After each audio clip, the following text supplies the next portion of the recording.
Hello जी, अस्सलाम वालेकुम। कैसे हैं आप सब लोग? अल्लाह पाक का शुक्र, मैं बिल्कुल ठीक ठाक। आप सबकी दुआओं से आप सब कैसे हैं? कमेंट बॉक्स में ज़रूर बताइएगा। आप सबको जी बहुत बहुत बहुत बहुत दिली ईद मुबारक हो, मीठी मीठी ईद। और मीठी मीठी ईद पे आज की वीडियो स्टार्ट कर रही हूँ मीठा बनाने से। वीडियो तो 2 दिन पहले ही मैं बना चुकी थी, लेकिन वॉइस ओवर करने की हिम्मत नहीं थी। कुछ तबीयत बड़ी आवाज़ार सी हुई थी और तबीयत में मज़ा नहीं था, तो इसलिए मैंने कहा कि चलो यार आराम से ही वॉइस ओवर करके जो है ना मैं आपके साथ ये वीडियो शेयर करूँगी। तो जिसने अभी तक मेरे चैनल को सब्सक्राइब नहीं किया, आपसे रिक्वेस्ट है जी मेरे चैनल को लाइक कर दें, सब्सक्राइब कर दें, शेयर करना बिल्कुल भी नहीं भूलिएगा। यहाँ पे टाइम हो रहा है रात के 2:30-3 बज रहे थे और मैं और मेरे हस्बैंड जो है किचन में आए हैं जी मीठा बनाने के लिए। लास्ट व्लॉग मैंने अपना दी एंड किया था, मैंने अपने हाथ पे मेहंदी लगाई थी। मेहंदी लगाने के बाद अपने मेहंदी वाले हाथ वॉश करके फिर मैं आई थी जी किचन में। हमने सोचा कि जी मीठा बना लेते हैं। हस्बैंड यही कह रहे थे रहने दो, मैं कुनाफा मंगवा लेता हूँ या मैं कोई केक वगैरह मंगवा लेता हूँ। तो मैं उनको यही कह रही थी कि नहीं, मैं सेवियाँ ही बनाऊँगी जो कि ईद पे खाई जाती हैं। आम रूटीन में भी हम बना लेते हैं, लेकिन ईद पे इसको बनाकर खाने का मज़ा ही अपना है। जब आप नमाज़ पढ़ कर आएँगे तो मैं आपको जो है ना सेवियाँ ही खिलाऊँगी। तो बस सबसे पहले उनको मैंने फ्राई कर लिया था, उसके बाद मैंने उसके अंदर दूध ऐड कर दिया था। और यहाँ पे जो इलायची है मैं इसको इस तरह से अच्छे से इसको मैं पीस लूँगी। तो बस वो भी मैं इसके अंदर इस तरह से ऐड कर दूँगी। तो हस्बैंड मेरे साथ ही किचन में हेल्प करवा रहे थे, तो बस हम दोनों मिलकर ही जो है ना सेवियाँ बना रहे हैं। साथ छोटे मोटे कुछ और भी काम थे किचन में, वो भी करवा रहे हैं। साथ साथ बर्तन वॉश कर रहे हैं, जो बर्तन भर रहे हैं। कहने को तो 2 बंदे घर में होते हैं, लेकिन आप यकीन करें बर्तनों में बड़ी बरकत हो जाती है, बहुत ही ज़्यादा बरकत हो जाती है कि ख़त्म होने का नाम ही नहीं लेती। और सबसे ज़्यादा गुस्सा तब आता है जब पूरा सिंक नीट एंड क्लीन हो जाता है और लास्ट में कोई चम्मच या सॉस पैन या कोई ऐसी वैसी चीज़ रख दी जाए ना, उस टाइम तो मेरे हस्बैंड भी मुझे यूँ गुस्से से देखते हैं। तो मैं कहती हूँ यार पीछे ही पड़ा हुआ था, ये धोने वाला था इसलिए मैं रख रही हूँ। तो ये हम लेडीज़ के साथ भी ऐसा होता है। खैर इसके अंदर सेवियों के अंदर जो है ना मैंने कंडेंस मिल्क यूज़ किया था और यहाँ पे थोड़ी सी शुगर का जो है ना मैं इस तरह से कलर चेंज करके मैं इसके अंदर ऐड करूँगी। इससे सेवियों का जो कलर है ना वो बहुत ही अच्छा आता है, गोल्डन गोल्डन, जैसे कि बहुत ज़्यादा पका पका के जो है ना सेवियाँ रेडी की हुई हैं। और मैं सेवियों के अंदर जो है ना थोड़ा सा कस्टर्ड भी ऐड करती हूँ, उससे भी ज़रा थोड़ी सी थिक हो जाती हैं और बहुत ही क्रीमी क्रीमी मज़ेदार सी बनती हैं। आप ऐड करना चाहें तो ऐड कर सकते हैं, नहीं ऐड करना चाहते तो वो आपकी मर्ज़ी है। अभी मैंने इसके अंदर जो ये चीनी ऐड की है इस तरह से, तो ये खुद ब खुद ही इसके अंदर जाके मेल्ट हो जाएगी और बहुत प्यारा सा जो कलर है ना वो हर घर में ये बन रही होती है। हर किसी का अपना अंदाज़ होता है बनाने का। और सेवियाँ ईद पे ना होना सच में मीठी ईद का जो है ना मज़ा ही नहीं आता। तो बस लोग एक दूसरे के घरों में भी भेज रहे होते हैं, खुद के घर में भी यही बन रही होती हैं और एक दूसरे के घरों में भी यही भेज रहे होते हैं। तो मैंने सोचा कि सेवियाँ मैं बनाऊंगी और अपने नेबर्स में भी भेजूंगी। तो बस यहाँ पे ना मैंने बिल्कुल थोड़ा सा पानी ले लिया था, तो मैंने इसके अंदर ही जो है ना ये कस्टर्ड मैंने ऐड कर दिया। वरना आप दूध में भी ऐड कर सकते हैं, बेहतर यही आप दूध में ही ऐड करें। तो मुझे ज़्यादा नहीं चाहिए था, बिल्कुल थोड़ा सा ही मुझे चाहिए था, इसलिए मैंने पानी के अंदर ही ऐड करके मैं इसके अंदर सेवियों में डाल दूँगी। उससे ये है कि ज़रा सेवियाँ बड़ी अच्छी थिक थिक सी हो जाएंगी और टेस्ट भी बहुत अच्छा आ जाता है। आप सबकी ईद कैसी गुजरी आप सब ने मुझे कमेंट बॉक्स में ज़रूर बताना है। तो मेरी ईद कैसी गुजरी मैं आपको बता देती हूँ।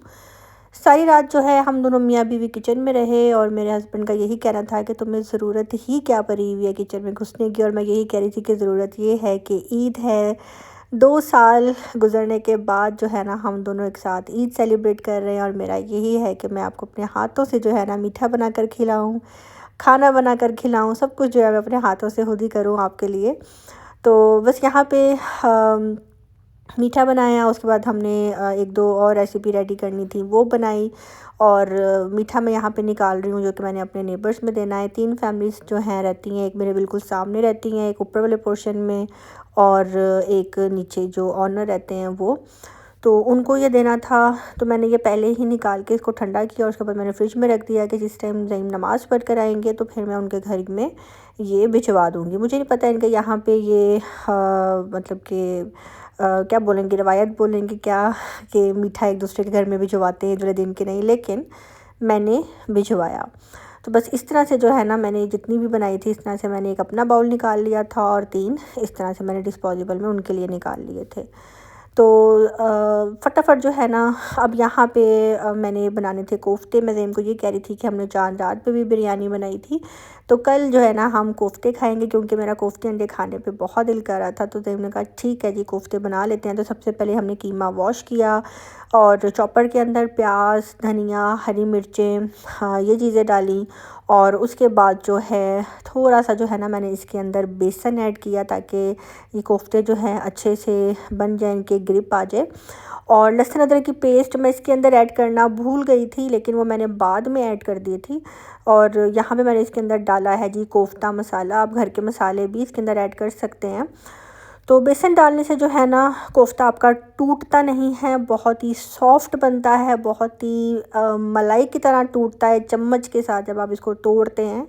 तो यहाँ पे देखें, अभी ज़ैम जो है ना चॉपर चला रहे हैं और अच्छे से जो है ना ये हमारा जो कोफ्ते का मसाला है वो भी बनकर रेडी हो जाएगा। और मैंने ज़ैम को ये बोला था कि बस आपने इनके बॉल्स बनाकर भी रख देने हैं।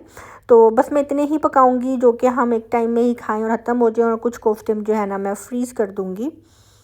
तो यहाँ पे हमारा कीमा बन के हमारा कोफ्तों का कीमा जो है ना बनकर रेडी हो गई। तो मैं ये कोफ्ते मटन के बना रही थी। तो यहाँ पे कोफ्ते का जो मटेरियल है वो बनकर रेडी हो गया है। और जैसे ही ज़ैम ने ये कोफ्तों का मटेरियल निकाला तो मुझे याद है कि उप्स, मैंने तो इसके अंदर लहसुन अदरक की पेस्ट ही नहीं ऐड की। तो फिर मैंने कहा चलो मैं अभी ऐड कर देती हूँ। तो बस यहाँ पे मैंने लहसुन अदरक की पेस्ट ऐड की और ये अभी कच्चा कीमा था। आप यकीन करें, इतनी अच्छी खुशबू आ रही थी, इतनी अच्छी, मेरा दिल कर रहा था कि मैं अभी इसको उठाऊँ और इसकी 2 छोटी छोटी साइज़ की टिक्कियाँ बना के फ्राई करके मैं खा लूँ। इतना मुझे जो है ना, इतनी अच्छी खुशबू आ रही थी। तो अच्छे से जो है ना ज़ैम इसको भी मिक्स कर लेंगे। और काम करके अभी हम फ्री हुए हैं, किचन सारा नीट किया हुआ था। और 1 घंटे के बाद कोफ्ते के मटेरियल को हम लोगों ने थोड़ी देर के लिए फ्रीज़र में रख दिया था। और 1 घंटे के बाद अब हम दोबारा जो है किचन में आए हैं। और यहाँ पे आप देख सकते हैं, ये जो हमने फ्रीज़र में रखा था ये थोड़ा सा टाइट हुआ है। और अब जल्दी से जो है ना ज़ैम इसके कोफ्ते बना लेंगे। तो ये सारा काम करते करते सुबह के 4 बज गए थे। उसके बाद जी फटाफट मैंने पूरे घर की सफाई की और ज़ैम भी मेरे साथ हेल्प करवाई। तो उससे पहले जो है ना हम लोग ये कोफ्ते रेडी करेंगे। यहाँ पे अब ज़ैम जो है ना, पहले मैं बनाऊँगी कुछ कोफ्ते, उसके बाद मुझे ज़ैम ने कहा जाओ तुम जाके दूसरा काम देख लो, मैं फटाफट जो है ना यहाँ पे कोफ्ते बना लेता हूँ। तो ज़ैम ने फटाफट जो है ना कोफ्ते रेडी किए। मैंने 2 ज़ैम को जो है ना बनाकर दिखा दिए थे कि इस तरह से जो है ना आपने गोल गोल बनाने हैं और इतना ही आपने साइज़ रखना है, ज़्यादा बड़े कोफ्ते तो खैर मेरे हस्बैंड जो है मेरे साथ हेल्प करवा रहे थे। और आप यकीन करें, कहते हैं ना कि 1 और 1 11 होते हैं। हाँ, ज़ैम ने मेरी हेल्प करवाई और बहुत जल्दी जो है ना हमारे कोफ्ते बनकर रेडी हो गए थे। तो बस जो मुझे पकाने होंगे वो मैं अलग निकाल लूँगी प्लेट में, और जो मुझे फ्रीज़ करने होंगे उनको मैं अलग से जो है ना फ्रीज़ कर दूँगी। तो 2 टिक्कियाँ जो है ना मैंने निकाल ली थी। मुझे इतनी क्रेविंग हुई ना एकदम खुशबू से, तो मैंने कहा ज़ैम मैं 2 टिक्कियाँ मुझे दो, मैंने बना कर खानी है। तो बस यहाँ पे मैं फ्राई कर रही थी और बहुत अच्छी खुशबू आ रही थी। तो ये काम करने के बाद जो है ना फटाफट फिर हम अपने घर की सफाई करेंगे, बेडशीट्स वगैरह चेंज करेंगे, घर को नीट कर लेंगे ताकि ईद वाले दिन जो है ना हमें ज़्यादा कोई मेहनत ना करनी पड़े, कोई काम ना करना पड़े। सुबह 6:08 पे जो है ना ईद की नमाज़ होनी थी और टाइम हमारे पास बहुत कम था। कपड़े मैंने ज़ैम के प्रेस कर दिए हुए थे, अपने भी मैंने प्रेस कर लिए हुए थे। तो बस यहाँ पे फटाफट जो है सफाई कर रही हूँ। और ज़ैम को मैंने बोला कि आप ऐसा करें, लाउंज में जो है ना वाइकम कर दें। तो ज़ैम लाउंज की सफाई कर रहे थे और मैं यहाँ बेडरूम की कर रही थी। आप यकीन करें, मुझे समझ में नहीं आ रहा होता कि यहाँ पे जितना भी सऊदीया, दुबई, कुवैत, ये जितनी भी कंट्रीज़ हैं, यहाँ का पानी पता नहीं किस तरह का है। अब मेरे घर में ना कोई बाहर से आता है, ना बाहर की जूती घर के अंदर होती है, बाहर की अलग है, घर के अंदर की अलग है, विंडोज़ भी बंद होती हैं। उसके बाद ये फ़र्श के ऊपर जो बाल गिरे हुए होते हैं ना, यहाँ के वेदर और यहाँ के पानी की वजह से जो बाल आपके सर से गिरते हैं ना, उफ तौबा, वो सफाई करते हुए ही अंदाज़ा होता है कि इतने ज़्यादा बाल कहाँ से आ जाते हैं, इतने ज़्यादा बाल। तो बस सफाई करने का मकसद यही होता है कि फ़र्श के ऊपर से जो है ना बाल इकट्ठे करना। यहाँ पे ज़ईम लाउंज को नीट एंड क्लीन कर रहे थे। तो अल्हम्दुलिल्लाह पाक का लाख लाख शुक्र है कि आज हम दोनों मियाँ बीवी एक साथ हैं, 2 साल बाद जो है ना ईद सेलिब्रेट कर रहे हैं। बहुत अच्छा लग रहा था, लेकिन एक तरफ जो है उदासी आ रही थी घर वालों की कि पेरेंट्स साथ नहीं हैं, बहन भाई साथ नहीं हैं। तो जब यहाँ पे ईद होती है तो पाकिस्तान वालों को इतना कोई आइडिया नहीं होता कि वहाँ पे ईद है, तो मतलब कि वो इतना वो नहीं हो रहा होता, उनको अपनी ईद का ही होता है ज़्यादा। तो ये गिला करना शिकवा करना तो फ़जूल होता है। लेकिन सबसे पहले मुझे ईद की जो कॉल आई थी विश करने की, वो मोहसिन की आई थी। सबसे पहले मुझे मेरे भाई मोहसिन ने, मेरी भाभी नतालिया ने विश किया था, और उन्होंने मुझे जो है ना ईद मुबारक कहा, वीडियो कॉल की, और बहुत अच्छा लगा। और क्योंकि उनकी भी ईद हमारे साथ ही थी, यहाँ पे मैं भी बस फ़्रेश होकर आ गई हुई थी, और मैं ज़ईम का वेट कर रही थी कि ज़ईम अभी आएंगे और मैं जल्दी से ज़ईम के आगे जो है ना मीठा रखूँगी।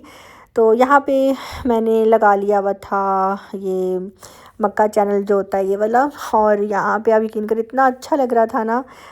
ईद का समा खाना काबा में देखकर हरम के सहन में सब लोग खुशियाँ मना रहे हैं, और कलरफुल कपड़ों में भी थे, जबकि हरम के सहन में कलर कपड़ों में नहीं जाते, सिर्फ एहराम ही पहना होता है। लेकिन ईद वाले दिन मैंने वीडियो में देखा, टीवी पे मैं लाइव देख रही थी, वहाँ पे बच्चे बड़े सब ने कलर कपड़े भी पहने हुए हैं और ईद की खुशियाँ मना रहे हैं। बहुत अच्छा लग रहा था, बहुत ज़्यादा। तो बस अभी मैं ज़ईम का वेट कर रही थी, और ज़ईम भी यहाँ पे आ चुके हैं। अस्सलाम वालेकुम, ईद मुबारक, ईद मुबारक।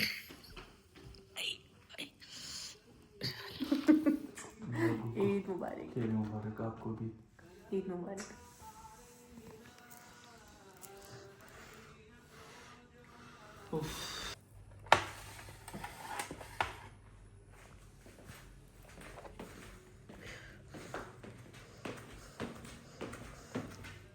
ये लो।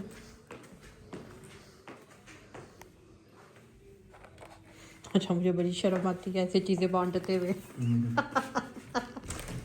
आपको नहीं आती? जाओ जाओ जाओ।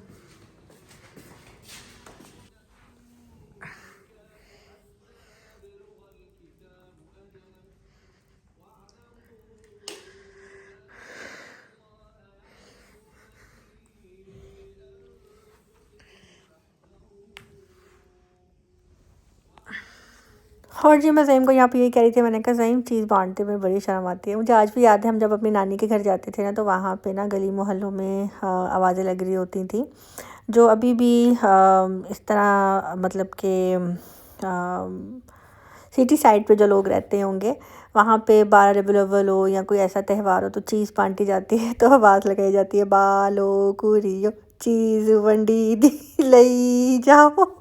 किस किस ने ये वाली आवाज़ सुनी हुई है, कमेंट बॉक्स में ज़रूर बताएं। तो ज़ईम को खीर शीर खिला के, मतलब कि सेवियाँ खिला कर थोड़ी देर बैठी, और उसके बाद जो है ना मैं आ गई थी किचन में। मैंने सोचा कि चलो जी आज जो है ना हलवा पूरी चने बनाते हैं। तो बस यहाँ पे मैं जी अच्छे से जो है ना डो गूंदने लगी थी यहाँ पे पूरियों के लिए, और साथ ही मैंने भी चेंज कर लिया हुआ था और मैं किचन में आ गई थी। ज़ईम को मैं यही कह रही थी कि बस मैं अभी आती हूँ, मुझे बस आप आधा घंटा दो। तो सबसे पहले मैंने आटा गूंद के जो है ना रख दिया हुआ था। और ये है जी मेरा ईद का ड्रेस, मैंने पहना था जी ये पिंक पीच कलर का ड्रेस था, और ये मैं मैक्सी लेकर ही आई थी दार अजान से, और बहुत कंफर्टेबल थी, इसलिए मैंने यही पहनी है। और बस अभी किचन में जो है ना साथ साथ काम कर रही हूँ। और किचन में काम करते हुए मुझे ये ख्याल आ रहा था कि हम छोटे छोटे थे, मेरी मम्मा को मेहंदी लगाने का बिल्कुल भी शौक़ नहीं था। इवन कि मेरी मम्मा ने अपनी शादी पे भी जो है ना मेहंदी नहीं लगाई थी। तो मेरी मम्मा को जब हम कभी मेहंदी लगाते थे तो ईद पे जब हमने देखना, तो मम्मा का सुबह उठते जो है ना मेहंदी बहुत ज़्यादा हल्की हो गई होती थी। तो मम्मा को कहना कि हो आपकी तो मेहंदी उतर भी गई, ये देखें हमारी तो अभी भी लगी हुई है। तो वो कहती थी हाँ मैं काम जो करती हूँ किचन में इसलिए। तो वो वाला जो बातें थी ना वो मेरे जहन में आ रही थी कि मैंने अभी रात को ही तो मेहंदी लगाई है, अभी तो 24 घंटे भी नहीं हुए, कई घंटे भी नहीं गुजरे, मेरी मेहंदी इतनी हल्की हो गई है काम करने की वजह से, बर्तन धोने की वजह से। तो ये रीज़न होती है जो माएँ जो हैं मेहंदियाँ नहीं लगाती, जिन्होंने किचन में काम करना होता है, घर संभालना होता है। तो क्योंकि ईद हो और घर में खाना पीना ना बने, ये भी कोई अच्छी बात नहीं होती। और ये खाना पीना किसने बनाना होता है? औरत ने ही बनाना होता है। ईद तो सिर्फ बच्चों की और मर्दों की ही होती है मुझे लगता है औरतों की ईद नहीं होती, क्योंकि वो पूरा रमज़ान भी किचन में हांडी रोटी कर रही होती हैं और ईद तैयार भी कर रही होती हैं। मेहमान भी आ जा रहे होते हैं, उनके आगे भी पका के रख रही होती हैं। तो ईद बच्चों की और बड़ों मर्दों की होती है, लेडीज़ की कोई ईद नहीं होती। लेकिन मैं एक पैगाम ज़रूर देना चाहूँगी, सुबह उठकर कपड़े चेंज करके नए कपड़े पहनने में सुस्ती बिल्कुल भी ना करें। हाँ, मुझे पता है नए कपड़े पहनकर कुकिंग करना बहुत मुश्किल होता है, दाग पड़ जाते हैं, निशान आ जाते हैं। तो मैं आज यही सोच रही थी कि यार ये इतनी बड़ी बड़ी यूट्यूबर्स नए नए कपड़े पहनकर किस तरह से कुकिंग कर लेती हैं। फिर मैंने सोचा कि हाँ यार, उनको सारे प्रमोशन के कपड़े आए होते हैं, इसलिए उनका दिल नहीं दुखता। और हाँ, एक मैं अपने पैसों से सूट खरीदा होता है ना, इसलिए हमें हमारे दिल को कुछ हो रहा होता है कि हाय छींट ना पड़ जाए, ऑयल ना लग जाए। इसलिए हम लोग कहते हैं कि दफ़ा कुकिंग कर लें, फिर हम बाद में जो है ना कपड़े चेंज करेंगे। लेकिन बहुत अच्छा फ़ील हो रहा था सुबह सुबह रेडी होकर। अपने हस्बैंड के लिए यहाँ पे मैं नाश्ता बना रही थी और मेरे हस्बैंड मेरे साथ लड़ाई कर रहे थे कि तुम रात से किचन में घुसी हुई हो, तुम थक नहीं रही, तुम इंसान हो क्या? और मैं ये कह रही थी कि नहीं, मैं बिल्कुल नहीं थक रही, मैं सिर्फ आपके लिए कर रही हूँ, आपकी खुशी के लिए कर रही हूँ कि ईद है। ईद पे मैं आपको पूरा घर वाला माहौल दूँ, मैं आपको खुश कर सकूँ, और इतना तो बनता है हक़ कि ईद हो और घर में ही जो है ना अच्छा पका के रखना चाहिए। बाकी सबसे पहले मेरे भाई ने मुझे विश किया और माशाल्लाह मोहसिन और मैं हम लोग काफ़ी देर तक कॉल पे रहे। और अब मोहसिन ने भी अपना ईद का व्लॉग जो है कल दिखा दिया है, उसने अपने चैनल पे लगाया है। और उसकी रूटीन बहुत ज़बरदस्त थी और बहुत बिज़ी रूटीन थी उसकी। उसके बाद फिर मेरे घर वालों की कॉल आई, मम्मा पापा की आई, मेरी बहन की आई, मेरे 2 छोटे भाइयों की आई, मेरी भाभी फ़ातिमा का भी आया फ़ोन। तो सबसे जो है बात हुई, भी मेरी खाला की, कज़न्स की, सब की आई। सब ने बहुत अच्छे से जो है ना विश किया। दूर थी लेकिन कॉल्स का आ जाना, विश कर देना, यही बहुत होता है। बाकी आप सबको एक दफ़ा फिर से ईद मुबारक कमेंट बॉक्स में बताइएगा कि आप सबकी ईद कैसी गुज़री। यहाँ पे जल्दी से जो है ना हलवा मैंने बना लिया था, डो मैंने गूँध के रख ली थी और अब मैं बना रही हूँ जी यहाँ पे हलवा पूरी वाले चने। आप यकीन करें बहुत ही जल्दी बन जाते हैं और बहुत ही मज़ेदार, बल्कि सेम ऐसे बनते हैं जैसे कि बाज़ार के चने होते हैं। और बस नाश्ता बनाते बनाते जो है ना अब बस भी हो रही थी, थक भी रही थी, और मेरा ये था कि बस जल्दी से जो है ना बस नाश्ता रेडी हो जाए और मैं बना दूँ, ज़ईम को खिलाऊँ, और उसके बाद जो है ना बस हम लोग चेंज करके सो जाएंगे। और एक न्यूज़ इसमें ये थी कि रात को जो है ना मेरे हस्बैंड की नाइट शिफ्ट थी। ईद वाले दिन मेरे हस्बैंड ने जो है ना नाइट शिफ्ट पे जाना था और मेरा इतना दिल उदास हो गया जब मुझे पता लगा ना आज ड्यूटी है। इतना दिल उदास हो गया कि मेरी आंखों में आंसू आ गए कि यार ईद वाले दिन भी लास्ट ईयर ये कहा गया था जिनकी फ़ैमिली यहाँ पे है उनकी छुट्टी होगी और जिनकी फ़ैमिली यहाँ पे नहीं है वो ईद पे यहाँ पे आएंगे, ड्यूटी करेंगे। तो आपने क्यों नहीं बताया आपकी फ़ैमिली है यहाँ पे, ये वो। तो कहते हैं बस रोस्टर बन गया था, जाना ज़रूरी है, ऑफ़ नहीं कर सकता, ये वो। तो ख़ैर ईद हमारी कुछ इस तरह से गुज़री। इसलिए मैंने दिन दिन में जो है ना अपने हस्बैंड के लिए जितना भी खाना पीना जो भी था ना मैंने बना कर रखा, उनको पूरा मैंने ईद का एहसास दिलाया जितना मेरे से हो सकता था। बाकी यहाँ पे फुल टाइम पाबंदी थी, आप रेस्टोरेंट्स नहीं जा सकते थे, आप गैदरिंग नहीं कर सकते थे, मीन्स के आपने घर से बाहर नहीं रहना, घर के अंदर ही रहना है। तो इसलिए हाँ, हम लोग कहीं गए भी नहीं और हम जा भी नहीं सकते थे क्योंकि मेरे हस्बैंड की रात को नाइट शिफ्ट थी। यहाँ पे जी हाँ, चने भी बनकर रेडी हो गए हैं बहुत ही मज़ेदार से। उसके बाद जी क्या हुआ कि किचन में ज़ईम आ गए थे और पूरियाँ बनाते हुए की जो वीडियो है वो मैंने उनकी ज़िम्मेदारी लगाई थी कि आप बनाना, कैमरा अपने हाथ में रखें, लेकिन वो नहीं बना सके। और उसके बाद खैर फटाफट हमने गरम गरम मैं उनको पूरियाँ देती गई, हमने खाया और उसके बाद जो है ना बस अब यहाँ पे मेरा ईद का फ़र्स्ट डे सुबह से शुरू हो के सुबह पे ही होता है फटाफट ख़त्म। और जो जिसने अभी तक मेरे चैनल को सब्सक्राइब नहीं किया, आपसे रिक्वेस्ट है जी चैनल को लाइक कर दें, सब्सक्राइब कर दें, शेयर करना बिल्कुल भी नहीं भूलिएगा। यहाँ पे जी अब मुझे भी आ रही थी बहुत ज़्यादा नींद, बहुत ज़्यादा मैं थक चुकी हुई थी। उसके बाद जी कुछ यूँ हुआ कि हम फिर सो गए थे और ज़ईम सो रहे थे, लेकिन मुझे बहुत कॉल्स आ रही थी, कभी घर से आ रही थी, कभी फिर से मोहसिन की, कभी किसी की, कभी किसी की। तो बस जी सबको खैर मुबारक नींद में मैं करती जा रही थी। और उसके बाद फिर मैं सो गई और फिर हम लोग शाम को उठे, तकरीबन 4 साढ़े 4 बजे उठे। और उठकर फिर मैं फटाफट जी फ़्रेश होकर किचन में आ गई और आकर मैंने सोचा कि जल्दी से जो है ना खाना बना लेती हूँ। तो चॉपर के अंदर जो है ना मैंने प्याज लिया था, उसको इस तरह से मैंने उसकी पेस्ट बना ली थी। उसके बाद मैं अभी इसके अंदर ऑयल डाल दूँगी और इसको मैं फ्राई कर लूँगी। और साथ ही दोबारा से मैं जग के अंदर इसकी पेस्ट बना लूँगी, टमाटर और हरी मिर्चों की इसकी पेस्ट बना लूँगी। और जैसे ही प्याज थोड़ा सा फ्राई हो जाएगा, ये मसाला भी मैं उसके अंदर ऐड कर दूँगी। तो यहाँ पे जी मैं कोफ्ते बना रही हूँ। इस तरह से कोफ्ते बहुत मज़े के बनते हैं, बहुत जल्दी बन जाते हैं। तो बस दही भी अलग से मैं डालूँगी और साथ ही मैं इसके अंदर फ्राई की हुई प्याज अलग से थोड़ी सी डालूँगी, ताकि कोफ्तों का जो कलर है मसाले का वो भी बहुत अच्छा आ जाए। तो बस दही के साथ जो है ना मैं इसके अंदर थोड़ा सा फ्राई प्याज ऐड कर दूँगी। तो मेरे से किसी ने पूछा ये फ्राई प्याज आप कौन सा यूज़ करती हैं, तो आई थिंक ये इंडियन है। मैंने इसका नाम नहीं देखा, लेकिन अब नेक्स्ट टाइम जो है ना मैं देखकर बताऊंगी। तो ये मैंने लुलु से ही लिया था, तो इजीली मिल जाता है पाकिस्तान में। या आपको अगर आप इम्तियाज़ पे शॉपिंग करते हैं या यानी कि इम्तियाज़ से शॉपिंग करते हैं या किसी भी ग्रॉसरी शॉप से, तो आपको वहाँ से भी फ्राई प्याज जो है इजीली जो है ना पाकिस्तान में भी ये मिल जाता है। तो यहाँ पे मैंने प्याज की ग्रेवी के अंदर टमाटर की पेस्ट भी ऐड कर दी थी। यहाँ पे थोड़े थोड़े बिल्कुल मैं साबुत गरम मसाले ऐड कर रही हूँ एक खुशबू के लिए। तो बस ये भी मैं इसके अंदर ऐड कर दूँगी। और स्टिल मेरे हस्बैंड मेरे पे इतना गुस्सा हो रहे थे, इतना गुस्सा हो रहे थे कि तुम क्यों किचन में घुसी हुई हो, तुम्हारी ईद है और ये वो। और मैं ये कह रही थी कि नहीं, आपने जॉब पे जाना है, खाना तो हमने खाना है। और ये कह रहे थे मैं बाहर से मंगवा लेता हूँ। तो मैं यही कह रही थी कि बाहर से क्यों मंगवाओगे जब मैं घर पे बना रही हूँ। तो यहाँ पे आधा पैकेट मैंने कोफ्ते मसाले का जो है ना उसके कीमे में डाला था, जो मैंने कोफ्ते बनाने थे। और आधा पैकेट जो है मैंने मसाले में डाला था और कुछ मैंने घर के मसाले ऐड किए थे।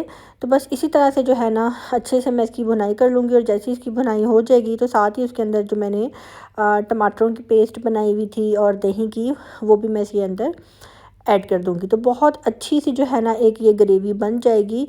आप इसको रोटी के साथ खाएं, नान के साथ खाएं या चावलों के साथ खाएं, वो आपकी चॉइस है। वैसे मुझे कोफ्ते अंडे खाना जो है चावलों के साथ अच्छा लगता है। ज़्यादातर लोग मैंने देखा है कोफ्ते आलू बनाते हैं, लेकिन मुझे कोफ्ते अंडों का सालन बहुत अच्छा लगता है। तो साथ साथ जो है किचन को नीट करते जाना है, किचन की सफाई का भी ख्याल रखना है, क्योंकि किचन में काम करने का मज़ा ही तब आता है जब किचन नीट एंड क्लीन हो। किचन नीट एंड क्लीन ना होना तो काम करने का भी मज़ा नहीं आता। मसाला अच्छे से भुन चुका था। अब मैंने इसके अंदर जो है ना दही ऐड किया और दही ऐड करने के बाद इसको मैं फिर से हल्का सा भून लूँगी। और जो कोफ्ते हैं हमेशा मैं फ्राई करके डालती हूँ, इस दफ़ा मैंने फ्राई नहीं किए थे। मैं ऐसे ही इसके अंदर एज इट इज़ डाल दूँगी, क्योंकि मैंने कुछ कोफ्ते फ्रीज़ कर लिए थे और कुछ मैंने नीचे फ्रिज में ही रहने दिए थे कि मैंने शाम को उठकर पकाने हैं, तो चलो इनको मैं फ्रीज़ नहीं करती। तो अभी मैं इसके अंदर कोफ्ते ऐड कर दूँगी और कोफ्ते ऐड करके इसको मैं धीमी आंच पे रख दूँगी, चम्मच बिल्कुल भी नहीं चलाऊँगी। और उसी के अंदर जो है ना उसकी स्टीम में जो है ना कोफ्ते अच्छे से पक जाएंगे। तो मेरा कुछ ईद का फर्स्ट डे इस तरह से गुजरा, बिज़ी गुजरा। और ईद सच में शादी से पहले की ही होती है, या ईद जॉइंट फैमिली में भी अच्छी सेलिब्रेट होती है, जहाँ पे ज़िम्मेदारी सब पे होती है, सब मिलकर काम करते हैं और ईद अच्छे से गुजर जाती है। लेकिन जब आप सेपरेट होते हैं ना, तो सब कुछ आपने खुद ही करना होता है। और कुछ लापरवाही भी कर जाती होंगी कि छोड़ो यार क्या पकाना क्या करना, जबकि मेरे हस्बैंड ने यही बोला था कि छोड़ो यार घर में क्या बनाना, बाहर से मंगवाते हैं खाते हैं। लेकिन मेरा दिल नहीं था, मेरा यही था कि नहीं, मैं सब कुछ घर में बनाकर ही करूँ। ज़्यादा तो मैं कुछ नहीं कर सकी, लेकिन जितना भी मैंने किया वो मैंने सिर्फ अपने हस्बैंड के लिए किया। और आज मुझे सबकी बहुत ज़्यादा याद आ रही थी पाकिस्तान में, सबकी बहुत। इंसान किसी हाल में खुश नहीं होता, कसम से। वहाँ पे थी तो मेरा दिल उड़ उड़ जाता था अपने हस्बैंड के लिए। यहाँ पे आई हूँ तो मुझे आज जो है ना उन सबकी याद आ रही थी। ईद सच में अपनों के साथ ही होती है। तो बस घर वालों से भी बात हुई, ससुराल वालों से भी बात हुई, ग्रुप कॉल पे सबसे बात हुई और बहुत बहुत बहुत अच्छा लगा। और यहाँ पे बातों में जो मेरे कोफ्ते हैं वो भी बनकर रेडी हो गए हैं। देखें बहुत ही मज़ेदार से बने हैं, बहुत ही ज़बरदस्त कोफ्ते थे। और साथ में अंडे बॉयल किए थे। तो और मैंने साथ में तड़के वाले सिंपल राइस बनाए थे, उसके अंदर ज़ीरा और साबुत गरम मसाले डालकर। तो आज की वीडियो आप सबको कैसी लगी आपने मुझे कमेंट बॉक्स में ज़रूर बताना है। जाते जाते जिसने चैनल को सब्सक्राइब नहीं किया, आपसे रिक्वेस्ट है कि मेरे चैनल को लाइक कर दें, सब्सक्राइब कर दें, शेयर करना बिल्कुल भी नहीं भूलिएगा। अब मुझे दीजिए इजाज़त, मिलते हैं जी बहुत जल्द नेक्स्ट व्लॉग के साथ। अपनी दुआ में रखिएगा याद। अल्लाह हाफिज़। आप सबको जाते जाते फिर से बहुत बहुत बहुत बहुत दिली मीठी मीठी ईद मुबारक।